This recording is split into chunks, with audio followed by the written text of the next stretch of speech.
What's up, wrestling fans? Welcome to our second Pay-Per-Viewpoint edition of Smark Out Moments Smack Talk podcast that we are going to be doing today. We just talked about the NXT TakeOver War Games predictions, and now we have to go to the next event, which is going to be the following night after that, Survivor Series 2017 predictions, which of course is an even bigger show. So we've got a lot more to talk about when it comes to that. People talking about that at the very least is going to be myself, of course, Tony Mango, and Callum Wiggins. To anyone who has come here from the NXT War Game show, I can only apologise. Yes, Drew is not joining us on this one, but he sends his regards and says basically, fuck Charlotte, and Jinder Mahal's the man. I'm pretty sure he said, yeah, guys, A little bit of that too. But yeah, we are going to be talking about the Survivor Series card, which, you know, a lot of pay-per-views, the breakdown ends up being me going, I'm not that interested in this match. I'm not a big fan of this. This build has sucked. This is whatever. And if you would have talked to me 2 weeks ago, I would have been really down on some of this card because this has been such a chaotic mess. They've been rebooking things left and right, rewriting matches, changing champions just for the sake of a potential match. And I'm a little bit worried that at least one of these titles is changing hands again right after Survivor Series, potentially two, but I don't think that that's necessarily the case anymore. But by now, this card is fucking awesome. I am into every match on this card except for one, essentially. And that's pretty cool. So for the people that say that I don't like anything, get ready for a lot of, and this is cool, and that is cool. And the people that are going to go, well, you're a bunch of marks, and you just fucking like everything. My God, can I not please you people? You know what I mean? But Callum, your impressions of this whole thing, just generally speaking, what's your mindset going into this Sunday? Okay, so I'm going to start by addressing the people that do think that, or do enjoy it when we go into our crotchety old men phase. The build-up to this card has been wildly chaotic and has actually featured some really good actual television that has had some direction towards it. That being said, they've had to make a lot of changes on the fly just for this card, which I think means that they had ideas in the first place and then realised they were bad ideas and worked desperately to fix them, rather than try and address those over time and start building people up to the level that they want them to be at, namely someone like Jinder Mahal or Natalya. Just somebody who, we gave the title to, and then we have to completely change it because you're not good enough to be in the big match that we wanted you to be in. That's kind of the idea that I'm thinking of. Well, Natalya, I'll make the argument that the Natalya thing, I think, was planned out a little bit. Potentially. The Jinder Mahal thing, we'll get into that a little bit later. And my other big, I guess, rant about this card is the fakeness of the Raw versus SmackDown rivalry and how it's been very conveniently placed, this stuff. I mean, obviously, you get the sense that Survivor Series, the Raw versus SmackDown thing, there's going to be a rivalry there anyway, and they built the show last year around this stuff, but it just seems that it was so... They kind of rushed from point A to point Z really, really quickly. It's like, we going to have some friendly competition at Survivor Series, and now we're just beating you up and invading your show, and it seemed very artificial to me. That being said, I think they've done a really good job of steadying things up, creating some really compelling television, some really good matches along the way, and this card is one of the most stacked shows, I think, in the past 10 years. In terms of just the talent involved, the matches that are being taken place, the champion versus champion aspect of a lot of these matches. It's like, for somebody who's a fan of WWE, it's a virtually unmissable event, which is just what you want. I'd say that if everything was to go as well as it potentially could go, this is like show of the year nailed down. It definitely seems like it. And this is a huge step up from TLC because that card was also chaotic, but it was for two different reasons. One of them being that they had the illness factor, and you Mhm. kind of can't blame them too much for that. But even before that happened, they still had a really shitty card. Yeah. This seems like they woke up, and the It's like they chaos realised that's what been potential. yeah, like the whole issue with the thing being hectically switched around and everything like that. I would rather them realize their mistake before the pay-per-view and fix it like they did than to try to be stubborn about it and to say, no, we made the right decision to start. Fuck you all. We're not going to change anything, you know? Yeah. So what we're saying is, thank you WWE for realising you fucked up for a number of months and decided to fix everything in 1 week. So You fucked up. You fucked up. We're going to start that chant. yeah. And then it's like, you fixed it. You fixed it. Because, man, this really did change. And, I mean, it changed frequently. This wasn't one of those things where it was like one match changed and that's all the difference. No, this went back and forth all over the place. Yeah, only one of the champion versus champion matches is the same as when Survivor Series was initially announced. Still the same competitors in it. All the other ones have changed. And the people that have been on the card for like the elimination matches, like those team members have changed. We've gotten like the Cruiserweight title match has been moved to the pre-show, which was like, that's clearly something that they were just kind of like, oh crap, well, we don't have space for this. Let's move that to the pre-show, that kind of a thing.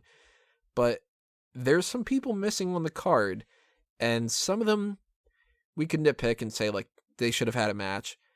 But at the same time, I'm looking at the card and it's like, where would you put them? You know? Exactly. Like, we might as well address one of the elephants in the room. Jinder Mahal went from being the WWE champion fighting Brock Lesnar to not being on the card. Yeah, he wasn't even on the latest episode of SmackDown either. Well, just for a quick, hey, I'm going to win that title backstage thing. Oh, right. Yeah, well, just that, but Barely counts. It's just, it's the, I guess he's now in the position that everyone wanted him to be in the entire time that he was WWE champion, which is absolutely nowhere near a card at all. I mean, I do feel sorry for him to an extent. I know I've always been on the, oh, Jinder Mahal's not a real champion, I can't take him seriously, he's a complete jobber. But like the match that he had with AJ Styles for the championship in Manchester was really good. And the heat that he was generating, and that's because people were so desperate to see Styles win the title. And you can only really get to that point if you really don't like the champion that's currently there. So say what you want about how he was getting a negative reaction as a heel or as a champion, but it worked in the end. It created a really memorable moment that's going to stand the test of time. So long as they don't just switch the title back again. But I don't think that they're going to do that. Well, I thought they were initially going to do that, but now they've like curtailed the tour of India, and he's going to be fighting Triple H in India, which means he's going to lose in India. So it's going to be quite exciting to see that. Actually, I think he'll win. I hope so. Otherwise, like we're going to another part that I'm going to be ranting on when we get to the elimination match is the massive Triple H Stephanie McMahon ego trip stuff, which constantly rears its head during these moments. But hopefully, Triple H does the right thing and puts him over. Yeah, well, we're going to be bouncing around on this card probably back and forth. So if you're kind of a fan of more of a structured thing, apologies. But we will start things off at least a little bit in somewhat order with that pre-show match. It's the Cruiserweight Championship. Enzo Amore is going to be defending against Kalisto. And this is the one match that I just really don't care about. And I hate to start off with like the thing I don't care about at all, but it's like, that's the scenario. Like, the Cruiserweight Championship is the only title on the line, yet it's not going to change hands. They're not going to invest all that much in Kalisto going forward instead of Enzo. So what do I care, you know? I'd rather see a PowerPoint presentation. Definitely. Yeah, this is the only branded brand versus brand match. It definitely holds, even though this is the only match with a championship on the line, it feels like it holds the least importance out of any match on the card. Mm-hmm. It's definitely the match that the fans would care least about. It's probably going to be the worst match of the night as well, because Enzo Amore's not been that great in the ring. Kalisto, although can be very good, is also botch prone and doesn't get any sort of positive reaction anymore. I'm just looking forward to this feud being over after this match, which I am hopeful that Enzo Amore wins, and then you can either, well, there's a lot of people that are potentially coming into the Cruiserweight division soon, with Hideo Itami, Rockstar Spud, Neville potentially coming back as well. There's a lot of interesting opportunities. Kalisto isn't an interesting opportunity, so just let him have his final shot and then get him out of this picture. Yeah, and I mean, they did this whole thing with his birthday last night on 205 Live, and that was just sort of lame, and I'm just not feeling it. Was it a good birthday thing? It was a better birthday than for Rex Banner, that's for sure. It's kind of a deep cut if people like it. I hope we do have. I hope we do have a lot of Simpsons fans, because otherwise there's a lot of stuff that's going over people's heads. Right? Probably, yeah. But yeah, this is Enzo's match. He's gonna win, whether he does it through cheating or he just legit wins. He's gonna retain, and it's gonna be on the pre-show. So it's a 2-hour pre-show, and there are rumors that they're gonna add another match to the card for the pre-show.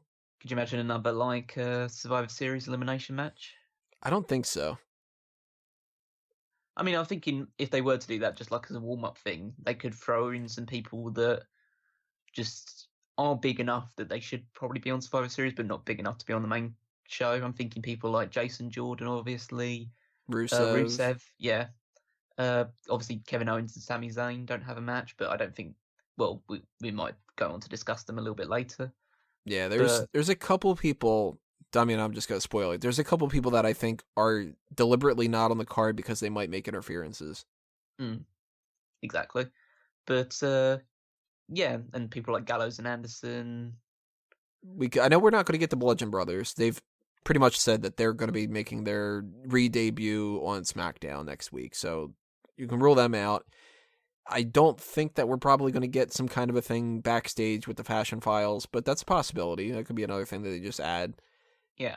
I wouldn't be shocked at all if Jinder Mahal pops up on the pre-show panel, and that's the only role that he has.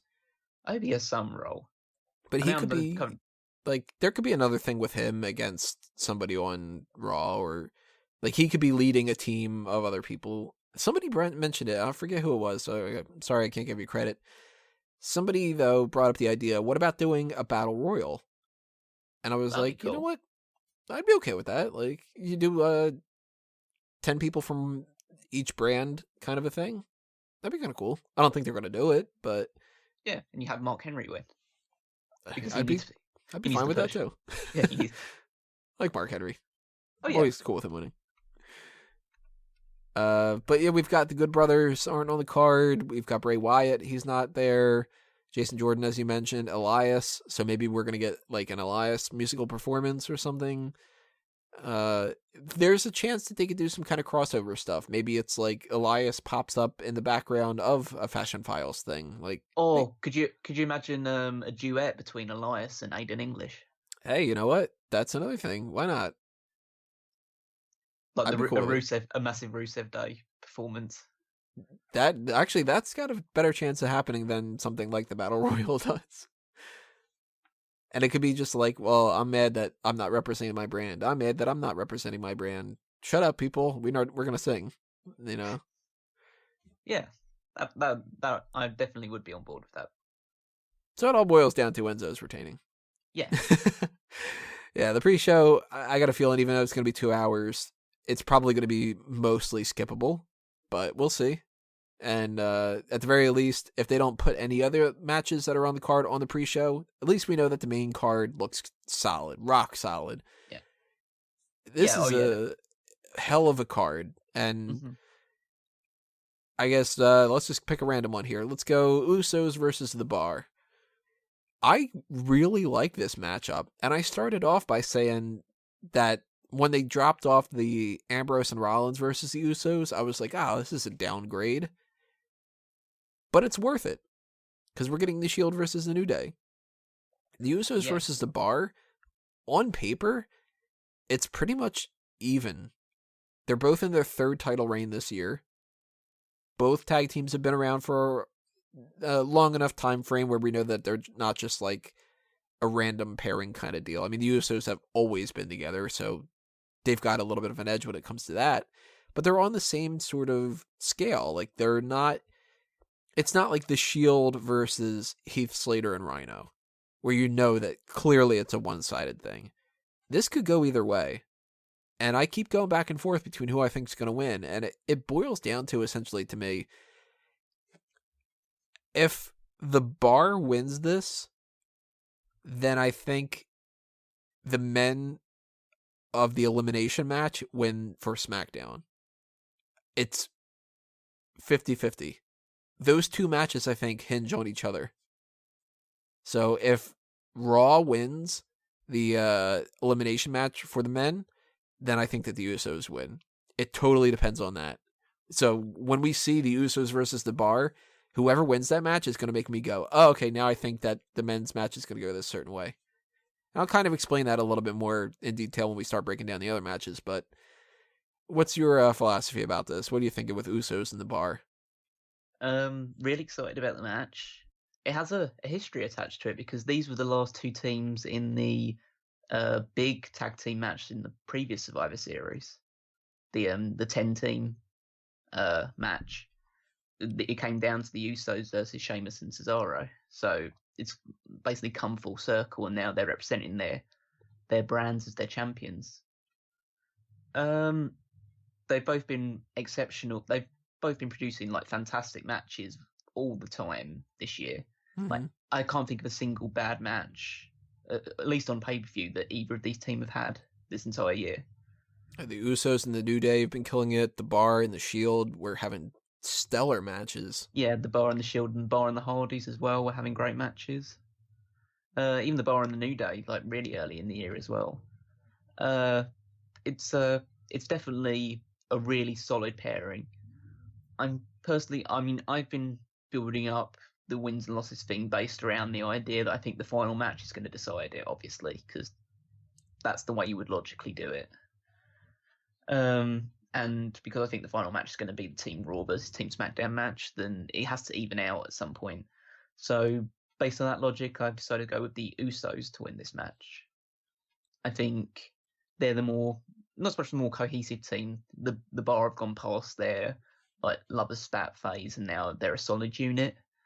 But I think the Usos have just edged it a little bit more this year in terms of quality, and I think they just deserve the win.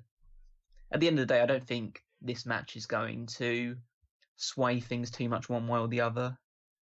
And you could really just flip a coin and say, okay, this person's going to win this match and this person's going to win this match up until like the 2 or 3 matches which are really like at the top end of things. So I'll just go with the Usos for now. Yeah, this is the one match that I think could go either way for the most part. I just think this is the one match that has no chance of interference. Yeah, you know what? That's good. Well, actually, no, I think there's another one. Yeah, potentially one more, but I think this is one where you just there wouldn't really be any justification for somebody to come in and interfere. No, the only people feuding with them the only people feuding with them that could potentially do that are Chad Gable and Shelton Benjamin, but I don't think they're going to do that. No, I think they're going to be sitting Survivor Series out. So right now we both have, well, yeah, for the most part, you know what? Like, take a side. Be a man. I'm going to wait to say. You're saying the Usos. I'm going to leave mine blank for now. That's such a cop-out. But it's because I don't want to spoil what I'm thinking for another match for later on. So I'll come back to it. Okay. As long as you do actually make a prediction. I will at the end. Because I already wrote up a full article on Bleacher Report. So another match that could potentially go either way, but I do think is leaning one way more so than the other, is The Miz versus Baron Corbin. The Miz is going to be the babyface here. Definitely. But Baron Corbin has to win. Again, I agree with that. You need to, because I don't want to say The Miz can lose essentially any match, because he's definitely getting the short end of the stick a lot these last couple of months. he's the Intercontinental Champion, and people love him because his promos are consistently fantastic. He always demands to be the center of attention during any segment he's involved in, but he keeps losing, and it's a bit of a worry that, oh, so Miz is going to face Roman Reigns, Miz loses. Miz is going to face Braun Strowman, Miz loses. Miz is going to face the Shield with whoever they're facing with, Miz loses. It's becoming a little bit repetitive, and I know his credibility comes from his promos, not from his wrestling ability, because he usually relies on interference to win matches, which is fine. He's like the smarmy, self-obsessed heel, so it makes sense. And out of the two, Baron Corbin definitely needs a bit more credibility as an actual like dominant force in the ring. I mean, it boils down to he's the bigger guy. So he's the guy that should be winning the match. And the only way he doesn't, I think, is if the Miz Taraj do get involved. And like they can write that off as like, well, that was a distraction, and then the Miz wins. But the Miz being able to pin Baron Corbin, I think, hurts the whole Baron Corbin situation. Even though he did just lose like these matches to Sin Cara out of nowhere. But that was a weird ass situation. I just don't know what they're doing. I don't know how they're handling Baron Corbin. Poorly. I know I've said that. Well, yeah, I know they've said they've had a lot of good television recently, but it's the stuff with Baron Corbin and Sin Cara has been just really bizarre. And the reason I haven't really like used that to drag down my enjoyment of WWE in the past few weeks is because I just don't care about Baron Corbin, and it hasn't always been that case, but now he's gotten to a point where, I don't really care if he's holding a title, if he's not holding a title, who he's feuding with, whatever. I really just find myself tuning out when Corbin's competing. I mean, his theme song is amazing. It's one of my favourite new theme songs. It's crazy what some lyrics can do to just some really generic music. But I think he needs if they have any intention of building Corbin up as a big star with the United States Championship, I think he needs to win this match. And I think he needs a solid feud. I think he needs to start going up against Randy Orton. Yeah, I think I would say Nakamura as well, but I don't really want them to go back to the Nakamura Corbin feud after earlier this year. So Orton probably makes the most sense. Either Orton or a babyface Rusev, I think. My two ideas for it. I think Rusev should be turning face soon. Him and English. It's just because of the Rusev Day thing. Because that's the list is Rusev Day. The new like stupid thing that people get behind. Yeah, there's so many like you see all the gifs and stuff like that. It seemed that like Luke Harper was tweeting all this stuff, which saying it's Thursday, you know what that means, or it's Friday, you know what that means. He was doing that for like a week or so, and then people were just constantly responding with "It's Rusev Day." Just gifts. It was amazing. I know that Dane is going to be celebrating Rusev Day, so I can't wait to hear all the things about that. But yeah, Baron Corbin, his status right now is sadly it's what it's been for a while, where they fucked him up. That's the thing. Like Corbin could have gotten to this level at this time last year. It took him an entire year to get to this point, and he's lost so many things in the way. So they have to basically rebuild him back up, like almost from NXT. They gave him that Andre the Giant Memorial Battle Royal win. They did nothing with him. He gets these shots against people like John Cena and the potential Intercontinental title with Dean Ambrose. Doesn't win. Money in the Bank, loses it. I don't think he should have been champion at the time, but still, it was something that was like he could have held it for a little bit longer. United States title, starts losing to Sin Cara. It's like, you need to give this guy a win. If he loses to The Miz here, I love The Miz. He's one of my favorites, but he shouldn't beat Baron Corbin. No, not in this situation. And Miz is one of my favorites as well, so it does pain me to say that a little bit, especially because I want him to actually win a few matches. But he's got more credibility surrounding him that he can take this loss. Corbin actually needs it because he's struggling right now. Yeah, he needs it. Miz doesn't need it. So we have 2 for SmackDown there. So you got 2 for SmackDown, and I've got 1 and a question mark at the moment. Trying to don't keep worry. tally of this kind of thing. Yeah, don't worry. The Raw stuff is coming soon. Not quite yet, though, because I'm going to go with Alexa Bliss versus Charlotte Flair here, and I'm going 100% Charlotte Flair winning. Yes, that's my other SmackDown win. So you picked all 3 of my SmackDown wins for before the main event. Mm-hmm. It just makes sense. Charlotte's the better wrestler. She's the bigger wrestler. They've given her the title for a reason, and that's because they wouldn't have her lose immediately to Alexa Bliss, or just a few days after winning the championship. No, they are giving her that push, and for once, I'm actually kind of okay with it. I think that Charlotte's been overrated in a lot of ways, but I think that she is at a level right now where the babyface pop works. She, like you said, she has every advantage over Alexa Bliss in this match. She's taller, more experienced, has 1 more title reign.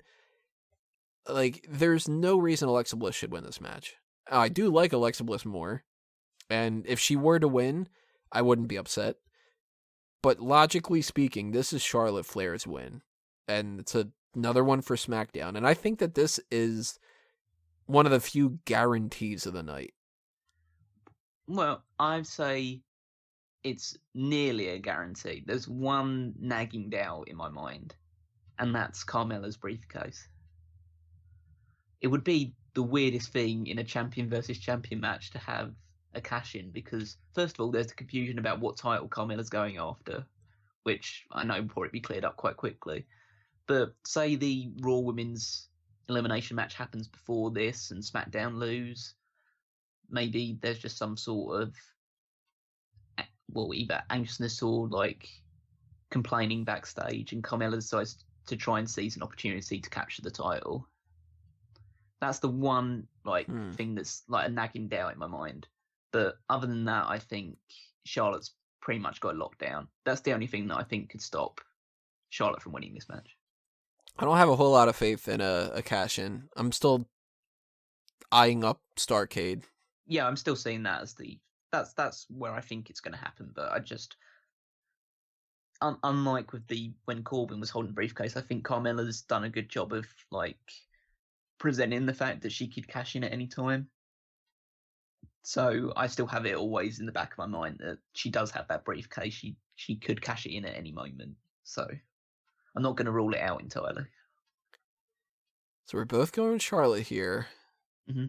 I'm pretty sure we're going to go with the same people on the next one. Shield versus the New Day. Yeah, New Day. No, Shield. Yeah, of course it's Shield. There's no way in hell that the New Day's winning this. And I love the New Day. They are my favorite tag team of the past God knows how many years. Clearly one of my favorite tag teams of all time. But they are flat out losing. There is no chance in hell.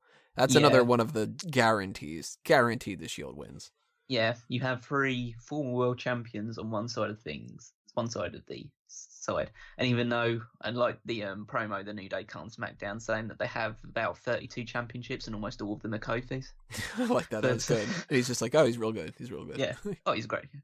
But they're just they're both really good factions, and they're both really good as a unit, but only one of them will be big deals when that unit disbands.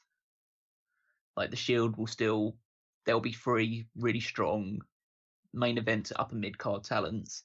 If the New Day ever disband or eventually disband, they're not really ever going to get too far beyond the mid card as singles performers. It seems so obvious that the Shield are going to win, which I think is a discredit to the New Day with how long they've had strong tag team championship reigns, and they've been built up as actually not just goofballs, but legitimate in the ring as well. Yeah, they have a better track record than any other tag team in years. And they should realistically be the best option to fight the Shield. But you just still, you just see all the singles matches. You see Roman Reigns versus Big E or Dean Ambrose versus Xavier Woods. It doesn't match up. It's just if these were all singles matches, the Shield would win hands down. Mm-hmm. So, but I'm still really looking forward to the match. I think it's going to be fantastic. Yeah, I'm looking forward to it as well. I think that this is another scenario where, on paper, this looks great. I think the execution will be great. I'm a fan of both teams. I want the New Day to win to a certain extent, just because I like the New Day. But if I'm thinking of this through the mindset of proper booking, proper logic, it all boils down to the Shield. And in the grand scheme of things, that's the thing that's going to matter the most. You can't also have the Shield do their proper reunion and lose. Yeah. Even though they did have that match on Raw, and they had like the live event things and on TLC where it was like Kurt Angle and Triple H replacing Roman Reigns and stuff. It's like, this is really the Shield's reunion. So fans are going to be into it. Crowd's actually been cheering Roman Reigns a little bit, but I do expect him to get booed here. Yeah, at least when he tags into the match here. Yeah, it'll be cheers for like both sides when it's like, say, Big E versus Dean Ambrose.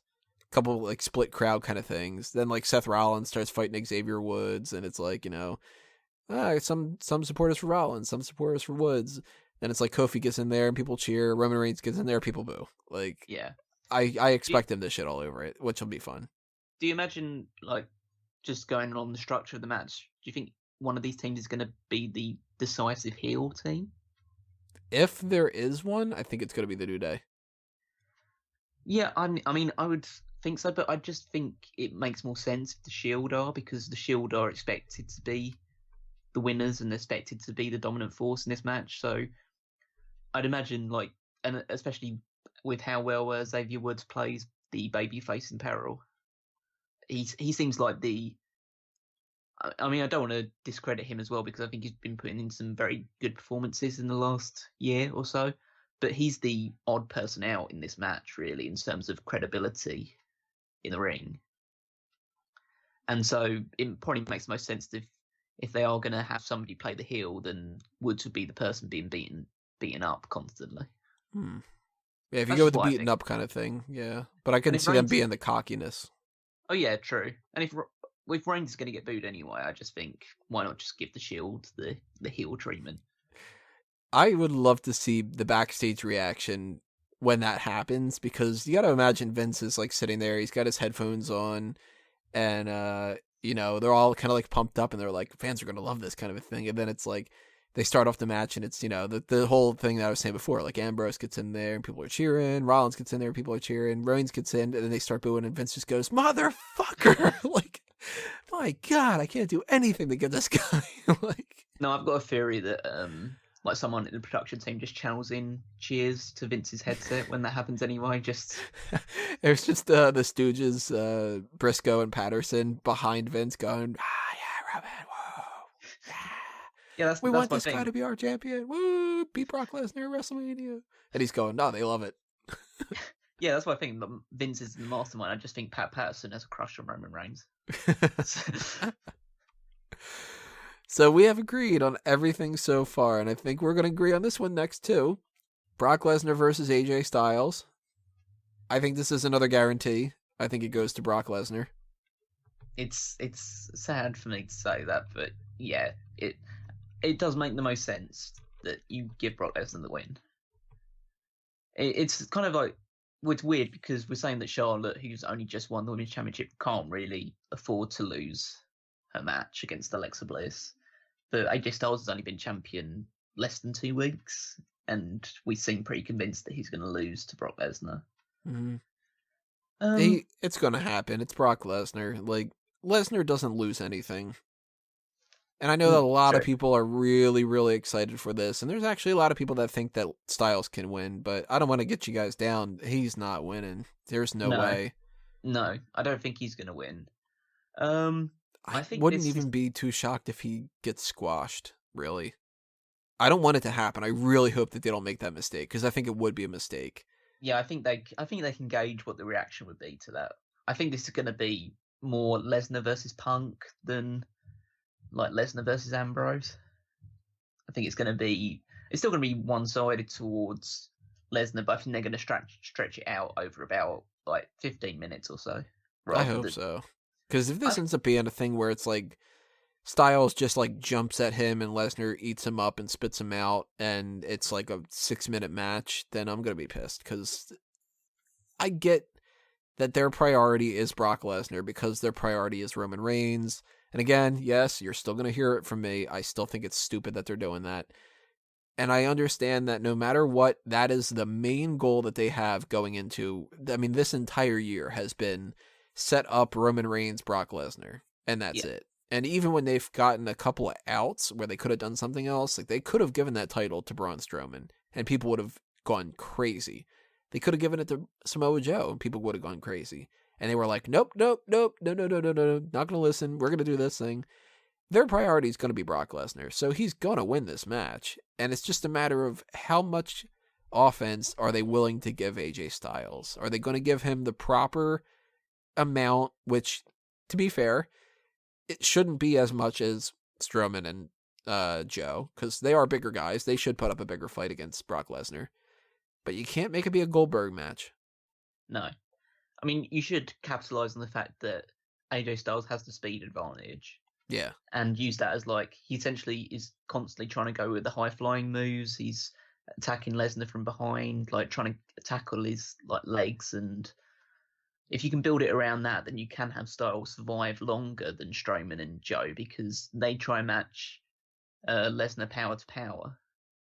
So if Lesnar does, like, overpower them, then he's kind of fighting them on his own game. Styles offers a completely different challenge in that he'll essentially just try and evade everything that Lesnar throws at him, try to get out of every German suplex by flipping out of it or something along those lines. Yeah, it's speed and finesse instead of power. Yeah, and so that's why I think this match could be, and I think really should be, Lesnar's best match this year. I'm not saying that his matches have been terrible. I think they've been underwhelming compared to the build to them, or especially his singles matches this year. They've certainly been memorable, and the Fatal 4-Way this year was like just like a beautiful chaos situation. But I think Styles is the right person. Styles is the best wrestler in WWE right now in terms of just someone who could be trusted to put on a performance with anybody and get like something that people are interested in. And if he can pull that off with like people like, I don't know, Baron Corbin or something along those lines, he can definitely pull it out of Brock Lesnar, as long as Lesnar's interested. I think Lesnar will be. I think he knows this can be big. And say what you will about like Lesnar's commitment or his work ethic, but I think above all else, he prides himself on being a strong entertainer. And I think if he feels the opponent's the right, like at his level, then he'll put on a show for them. Now, speaking of that, what's your thoughts about the whole Jinder Mahal thing? Because there's some people that are legitimately saying that they would have rather had seen the Jinder Mahal match. They're lying or delusional. I can't see that ever being anything that would have been better than this. And I don't. I mean, even people that do support Jinder Mahal, and I think there are some people that do legitimately support him and have reasons for doing so, I don't think they could argue that that would be a better match than this one. I just don't see their logic behind it. Like, what justification could they have that would be a better match than AJ Styles versus Brock Lesnar? It baffles me that some people are just doing it to be different, and the fact that they just don't like the fact that Jinder Mahal lost the title in the way that he did. Which I'm so glad that he did. Oh yeah, I'm glad that he did. I think in the end the title reign has helped him. I think he could slot into a United States Championship role, an upper mid card feud now, and definitely feel like he belongs. So it has done its job. So I'm going to give WWE some credit for it. I still think that they dragged it on far too long, and he didn't actually live up to at least the in-ring side of being a WWE champion, and led to some really forgettable matches, to say the least, or memorable in the sense that they were bad. But I just think it's crazy that they went into this thinking that Lesnar versus Mahal was good enough. Yeah, I mean, maybe they just had a different view about it. Maybe that was going to be the squash match, to have just Lesnar roll him over, and then probably throw the things around as well, because that would have been a fun spectacle. But yeah, I didn't see the logic behind it initially. It was too much of a mismatch. This, even though I still think Lesnar's going to win, it feels more competitive. It feels more like, well, maybe Styles could win. Like, it's just that maybe. It just needs that maybe to make it slightly more interesting. With Mahal, it just seemed too... I mean, put it this way, it seemed far too obvious that Mahal would lose, and if Mahal was to win, then people would just crap all over it because they're saying, oh, that's so unrealistic that Lesnar would lose to Jinder Mahal. Whereas this one, people can be a bit more understanding about it if Lesnar was to somehow lose. It still boils down to Lesnar.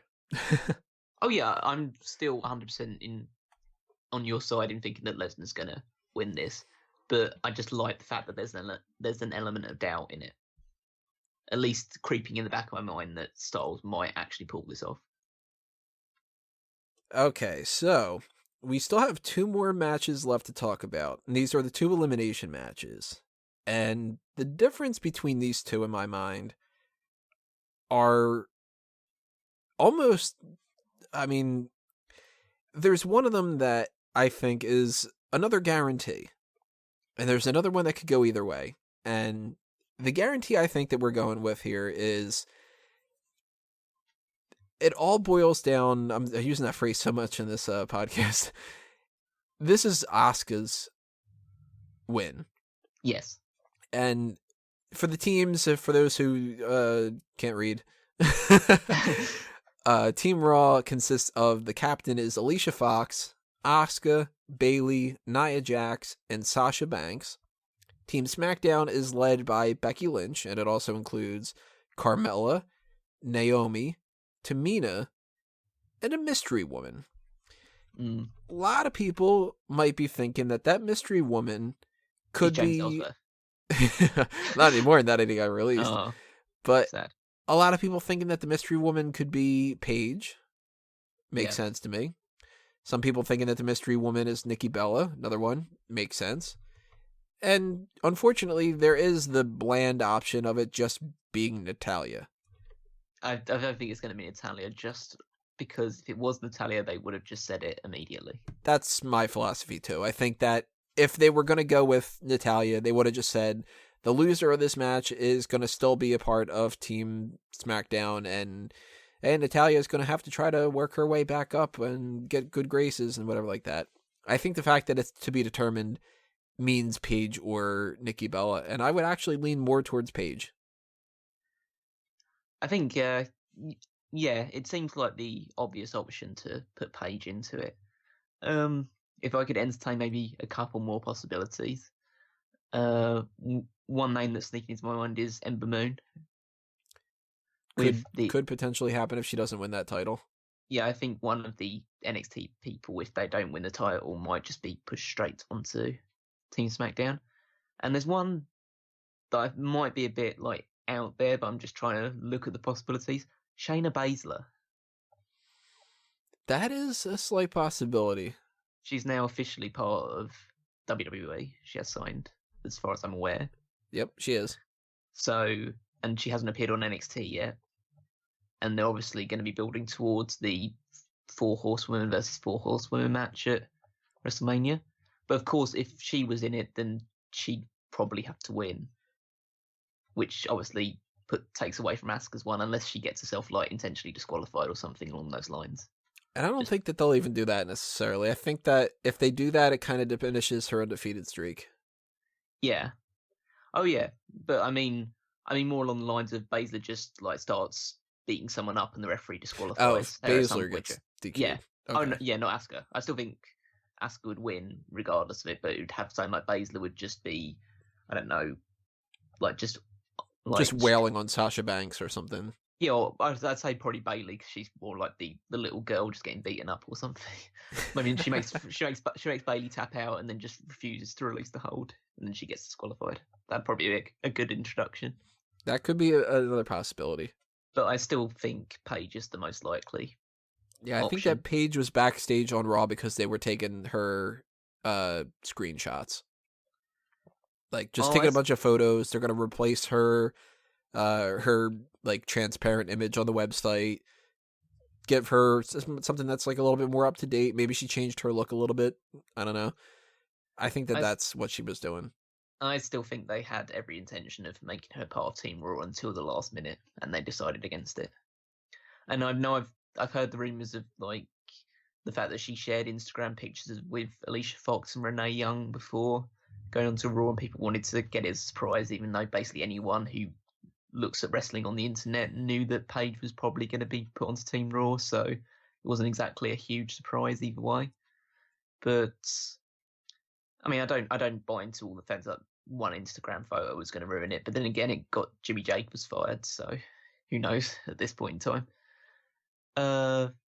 But yeah, it seems there must be something up with having a spare slot on Team SmackDown and not just giving it to Natalya. And it is weird to think that, like, SmackDown has this blank spot, and whoever comes into that should be the focal point, but it's still like, now you're still going to lose to Asuka. Yeah, but it's obviously the good thing about a Survivor Series elimination match is the variety of ways that you can lose. Mm-hmm. So it doesn't have to be someone, doesn't mean that this person has to get pinned to lose it. Or even if they do, it doesn't have to be in a very like decisive manner. It can just be like a roll up or something, or miscommunication with their own team, which kicks off another feud for the coming months. Like I can imagine Paige getting on the team, having some sort of miscommunication with Becky Lynch, and that starts a feud between those two. Yeah, it's like the two of them are arguing. Becky's trying to say, I'm the team captain here, listen to me. And Paige is going, rah, rah, rah, rah, rah, just being a fucking pain in the ass. And then before you know it, Asuka rolls up Paige and eliminates her, and that's the end of it, kind of a thing. Like, yeah, that could very well happen. Or, I mean, she could just lose. Like, and if it's Nikki Bella, it's even easier because Nikki Bella could just lose too. And yeah, you know, they do have two people on Raw that can beat anybody on the other team, and that's Nia Jax and Asuka. Yeah, it's going to be quite interesting to see how they try and balance that out, because they've tried booking. I mean, they've obviously had Nia Jax lose fairly often. I mean, not consistently, but in big matches, she does tend to either tap out or get pinned in matches. It'd be interesting to see how both of them fare on the same team and who they put their priorities behind. Like, I can imagine them both being or I could just imagine them both being like the final two for Raw. Yeah, there's two options here. I think that they either go with Asuka and Nia are the final two, and we have no sole survivors at all. Or if we do, it's in the men's match. Or Asuka gets the sole survivor spot, and that's it. Like, yeah, it has to be, no matter what, Asuka has to stay. Like, she can't lose here. And it would be bullshit if they had her get disqualified and be like, oh, she got eliminated, but not really, that kind of a thing. Because then they start doing that shit all the time where it's like, they're undefeated, they never been pinned or submitted, and it just kind of diminishes it. Like, yeah, give somebody an undefeated thing where they're legitimately undefeated. They haven't lost a tag team match, they haven't lost a battle royal, nothing. Just flat out undefeated. Every match that they've been in, they've won. Whether they were part of a team, something separate, fatal four-way, whatever it is. Just Asuka needs to win this match. And not only does she need to win it for just the undefeated streak, she needs to win it because that cements her undefeated streak. For the people that don't watch NXT, this is just a story. They don't know anything about Asuka. She's just the chick that beat Emma twice. And yeah, she beat Emma into retirement, essentially. Yeah.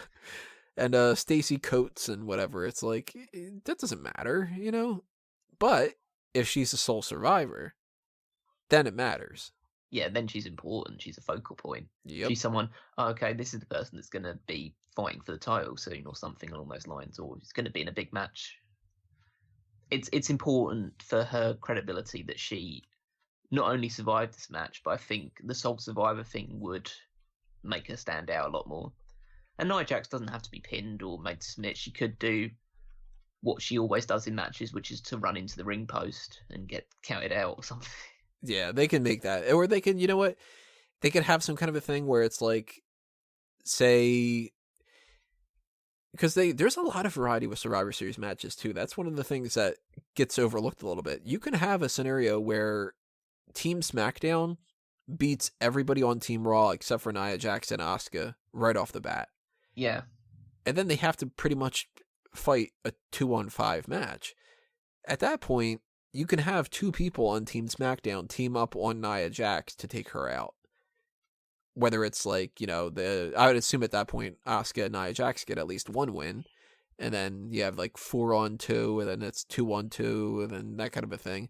But I could see a double team, whether it's like Becky and Naomi, or maybe if they want to try to give Tamina a little bit of a push as a powerhouse, maybe it's Tamina and somebody else, and they just team up against Nia just enough to score a quick pin.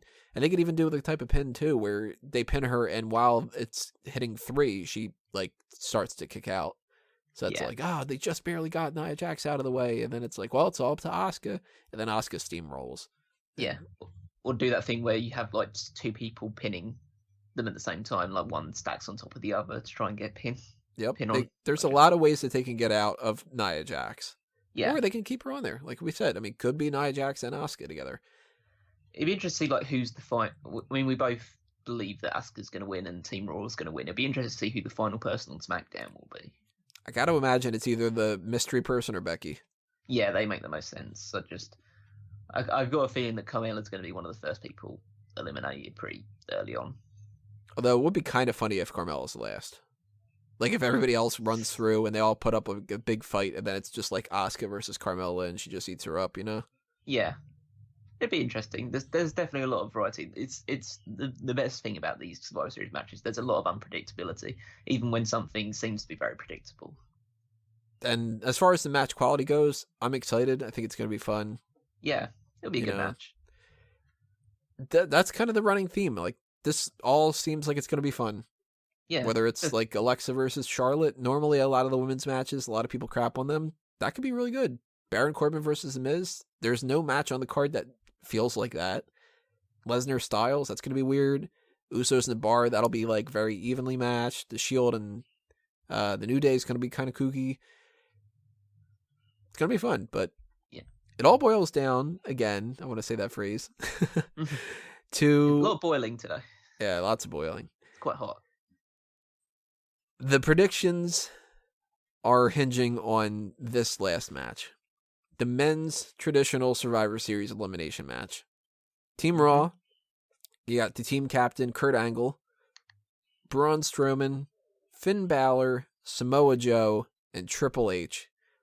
And then you got for Team SmackDown, team captain, Shane McMahon, Bobby Roode, John Cena, Randy Orton, and Shinsuke Nakamura. Holy shit, that is a stacked double team kind of a scenario.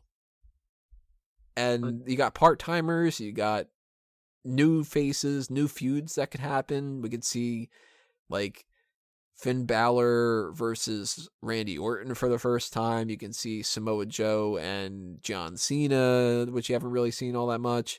Shane McMahon and Braun Strowman, Triple H and Nakamura. There's Triple H and Bobby Roode is going to be something that'll pop the crowd. Kurt Angle and Nakamura, like there's a lot of variety here, and it's going to be a lot of fun. And I don't know who's going to win. This really is the hardest one for me to call.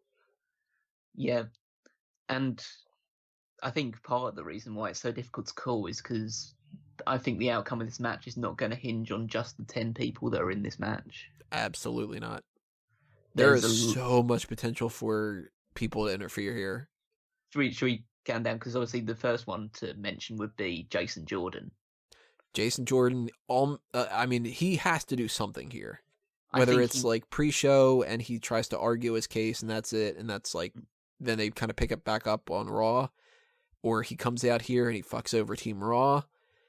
I think he's going to cause Triple H to get eliminated. It's a possibility. And that's the only thing he's going to do. I don't think he's going to cost the team entirely, but I think he's going to be the person that leads to Triple H getting eliminated. And I think that's going to lead to a Triple H versus Jason Jordan match somewhere down the line.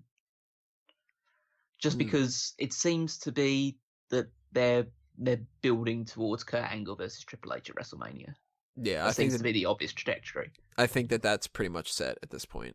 And I think like a stopgap towards that is to have Jordan versus Triple H. And Triple H just wrecks him. Oh yeah, definitely.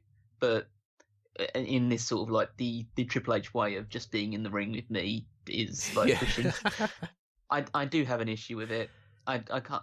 I love what Triple H does with NXT. I love him being the behind the scenes person and bringing new people through and trying to change the way that WWE does wrestling through NXT that he will eventually introduce to the main roster. But when it comes down to it, it's all about him. And it has always been about him. Even building people up through NXT is all about him because it makes him look good. Well, it's all about the game and how you play it. Exactly. And having to see him and his wife just go back to dominating Raw for the next few months is not exactly going to be the most exciting part of each show to me. But I can't deny the fact that he is a powerful draw, and having him in this match definitely adds a lot more excitement than Jason Jordan. But then there's Jason Jordan on the Raw side, and on the SmackDown side, we have Kevin Owens and Sami Zayn. And this is where this all gets confusing, because to me, the Jason Jordan thing, he could get Triple H counted out or disqualified or distraction, and then he gets pinned by somebody else. Or Jason Jordan can be so, like, adamant that, like, the Triple H thing happens that it essentially ends up being a heel turn. Yeah. And that's where things can get weird, because if he turns heel and Team Raw loses, then Team SmackDown has to win. But SmackDown's got Kevin Owens and Sami Zayn. You also have, and this is what's crazy about this whole thing, Kane for Braun Strowman. Yes. There's so many people that are engaged in feuds with people not in this match. And there's even Bray Wyatt. Yeah, there's a chance that they pick back up with that Bray Wyatt Finn Balor feud. Oh God, I hope not. Or Bray Wyatt does something with Kurt Angle. Like, yeah, and Kurt Angle and Triple H are obviously going to be having, like, they're going to be butting heads. You could have something with, like, I mean, I know this is probably a bit more far-fetched, but like the Miz and Kurt Angle have been butting heads a lot. So if Miz was to lose his match and just get really petulant about it, he could get involved.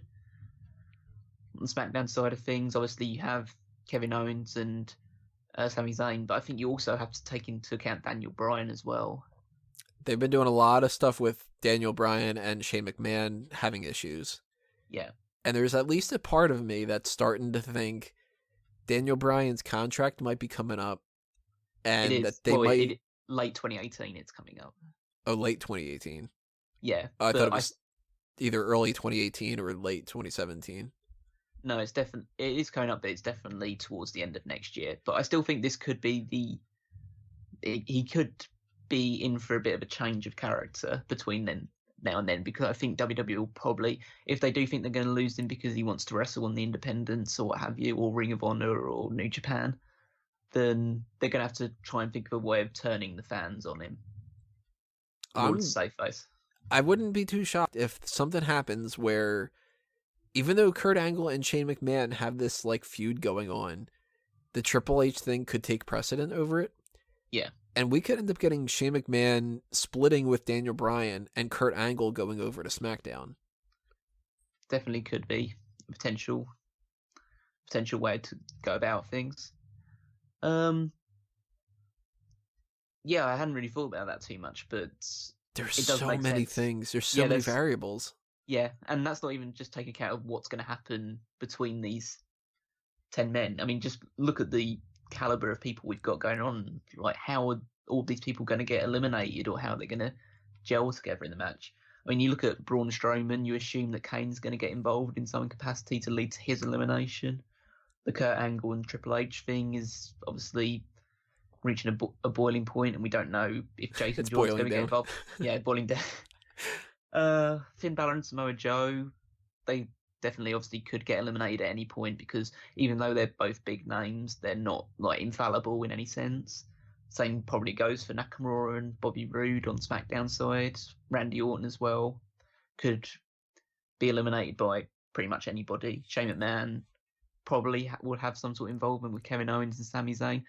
And then there's John Cena, who's probably the biggest anomaly out of all this stuff, because he's just coming straight back into this match after being away for a good number of months. And being on Raw.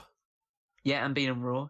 He's not involved in any feuds. He has no connection with anybody in this match, like beyond the fact that he has been on SmackDown and Raw recently.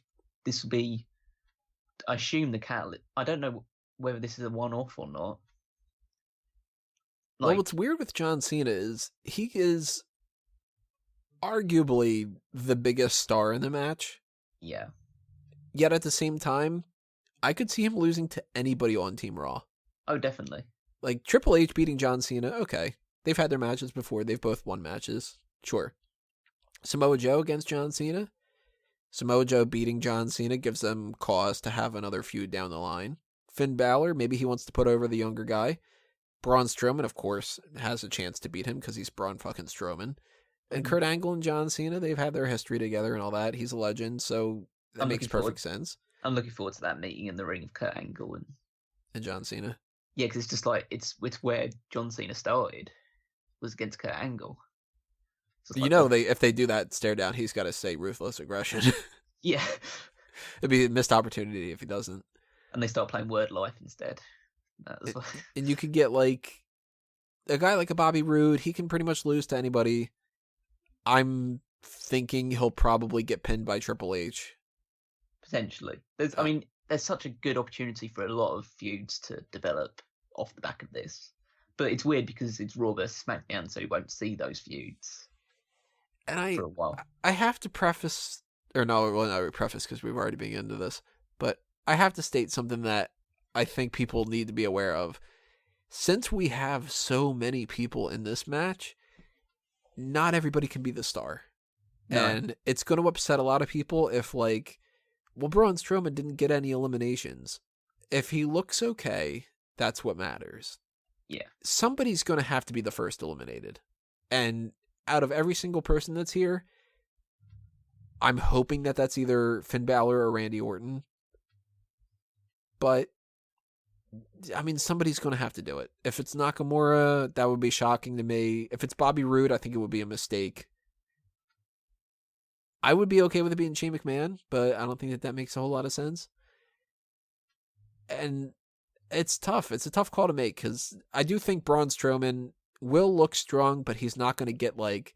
It's not going to be like a Braun Strowman Asuka situation where he runs through Team SmackDown and he eliminates 3 out of 5 people. Yeah. He'll probably get one elimination. He might get one elimination, I think, or he might just like floor everyone in Team SmackDown, Kane's pyro hits, and then just get going with that. Kane's going to screw him, for sure. Yeah. Oh, yeah, 100%. Yeah, it is odd to think about who's going to be the first elimination. I do agree that obviously not everyone can be the star of this match, and people will probably have to make do with the fact that people like Bobby Roode and Shinsuke Nakamura are there, obviously, because they do add a lot of star power, but they're not focal points at the moment, so they are going to get eliminated and they are going to get pinned. So you just got to watch out for that side of things. I think the 4 stars of this match are Angle, McMahon, Triple H, and John Cena. And I would even argue it's Angle, McMahon, and Triple H. Yeah, which is like such a weird situation that basically all the corporate figures are the actual story of this match. Actually, you know what? I would take John Cena and put Strowman in there a little bit more, now that I'm thinking about it. But still, Angle, McMahon, Triple H. The heads of the brands are the focal points. Yeah. So if you've got to take like a Finn Balor and he just eats an RKO, it's got to happen at some point. Like somebody's got to pin Finn Balor. He's not going to be the guy who ends up being a sole survivor. Randy Orton's not going to be a sole survivor for the 4th time, I think. He's definitely had it a lot, yeah. Can you imagine, like, with all these interferences coming on, and then there's down to the final 2, Dolph Ziggler crawls in from under the ring and just super kicks somebody. I mean, anything can happen when it comes to this. We could have all those interferences come because Raw and SmackDown just start brawling all over the place. Yeah. Could just be like this massive brawl over the ring with just everybody that was involved for the previous night, and then Charles Robinson's in the ring just going like, how the fuck do I keep track of all this? Yeah. I mean, this match is probably. I mean, Survivor Series is obviously a 4-hour show. I know it's a very stacked card, and we want to give everything a lot of time. But this match is probably going to go close to an hour. Yeah, I'm assuming this is like a 40-minute match. Yeah. So I think everyone's going to get a lot of opportunity to get their stuff in. But Don't now make the just same mistake that they did before. Don't do the Ryback thing where it's No. like you eliminate somebody would be a shock really early on just because you want people to go, whoa, okay. Yeah, because Don't do that. because they didn't do it. They didn't come off as a shock. It came off as a, oh shit, he's dead already. Oh, they're mad at Ryback. Yeah. Oh, Ryback came back and they decided to bury him already. That was quick. Took him like 2 weeks earlier than I expected them to. So I don't think they're going to do that with any of these ones here. I think they're actually going to. It seems like there's so many big names in this. They've got to just be really smart with the booking here, which I know is putting them under a lot of pressure, but I think they'll deliver with this one. I have high hopes for it. So with Owens and Zayn potentially costing SmackDown, that makes me start to think that it's a Raw win. But, I mean, Kane takes out Strowman, Angle does something with Triple H. You know, I think it boils... Damn it, I was going to say that again. Why am I saying that so much today? Holy shit. Because you really like hot water. I must be cold or something. I don't know. Yeah. It all... it's Angle Triple H. That's the main factor here. More so than even Zayn and Owens, I think. Because Zayn and Owens are going to do something. They have to. It's too weird for them not to be on this card. Well, I think, like, I agree with you that a lot of it boils down to Triple H and Kurt Angle, but I think a lot of it also boils down to Shane McMahon and Daniel Bryan. I think that could be the big thing that sways it as well. I mean, like you, it could go either way, and there's really no way to have a fully accurate prediction. Yeah. Well, I mean, I bet there's a chance that WWE hasn't even decided yet. There's a good chance that's a possibility. Especially because they just keep changing this card.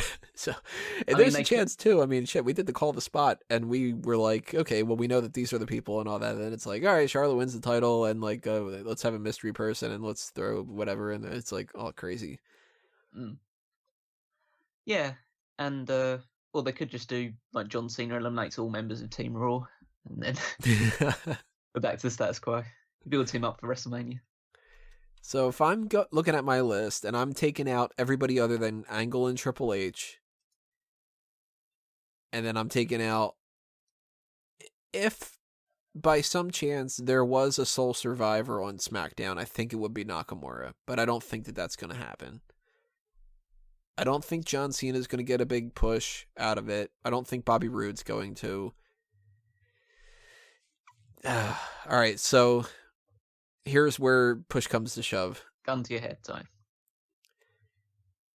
Kurt Angle and Triple H have a story for the future. They are clearly going to butt heads, but they can continue to butt heads with a win. Shane McMahon getting interference with Kevin Owens and Sami Zayn, I think that does end Team SmackDown. Because Team SmackDown have been the heels. They were the ones that attacked Raw first.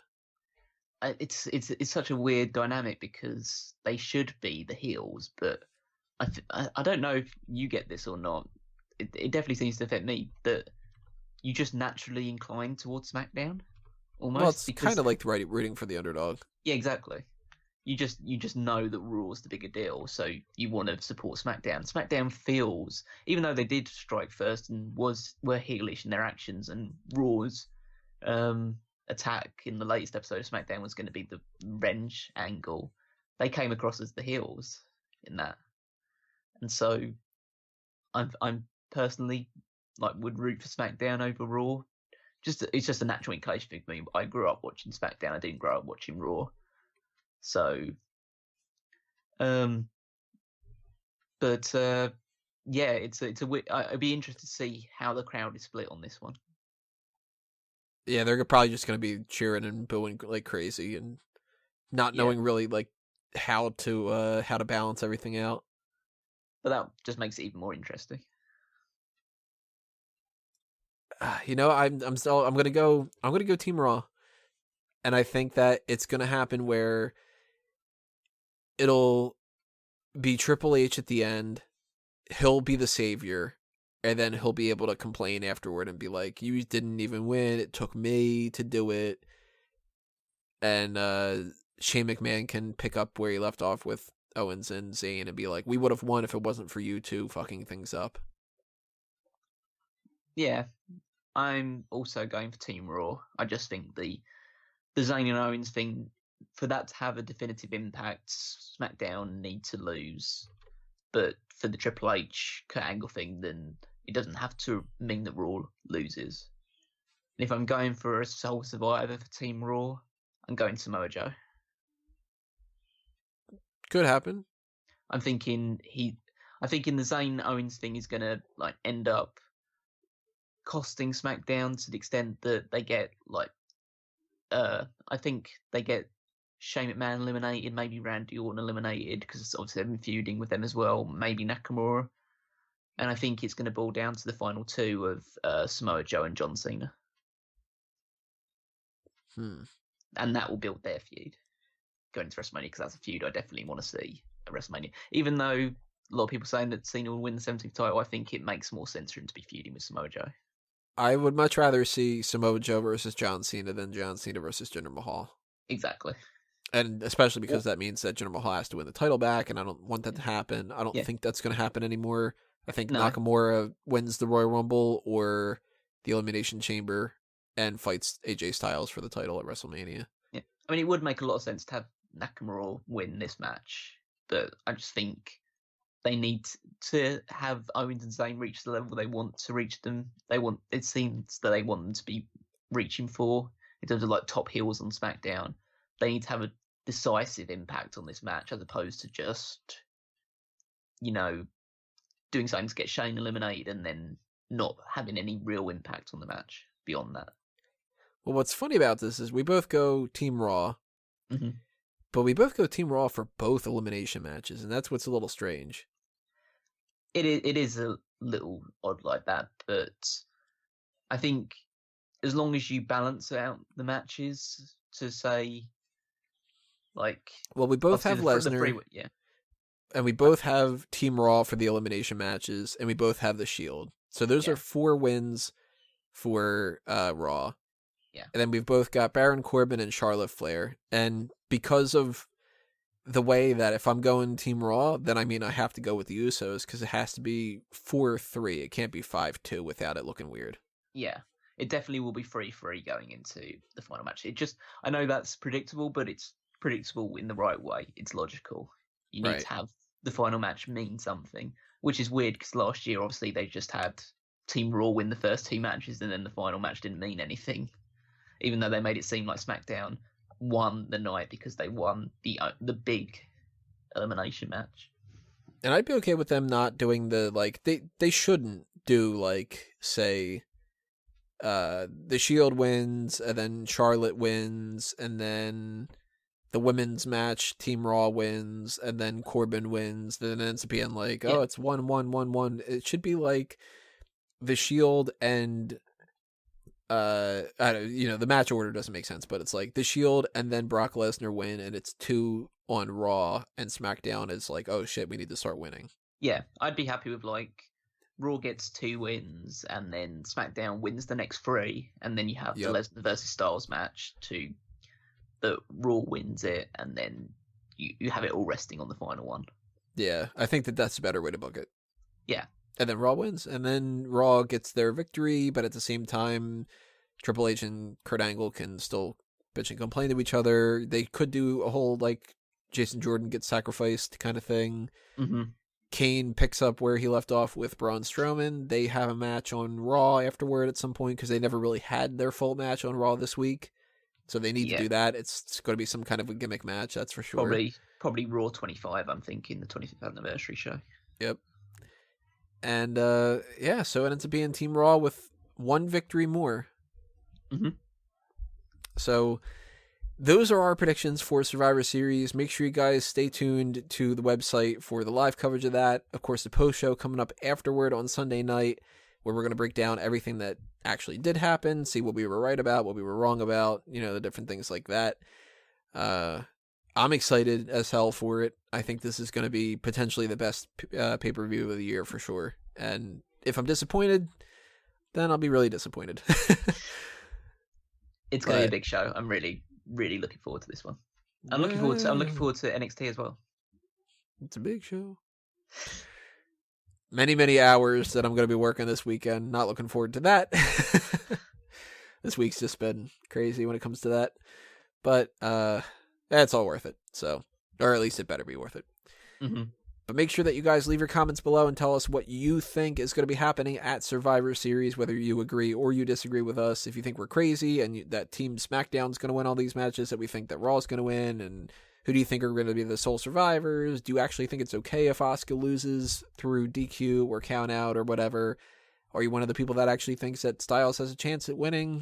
Spitball whatever ideas you got in your mind and drop them in the comments below and keep the discussion going there. But as far as following us for more content in the future, obviously follow Smark Out Moment at Smark Out Moment on Facebook and Twitter.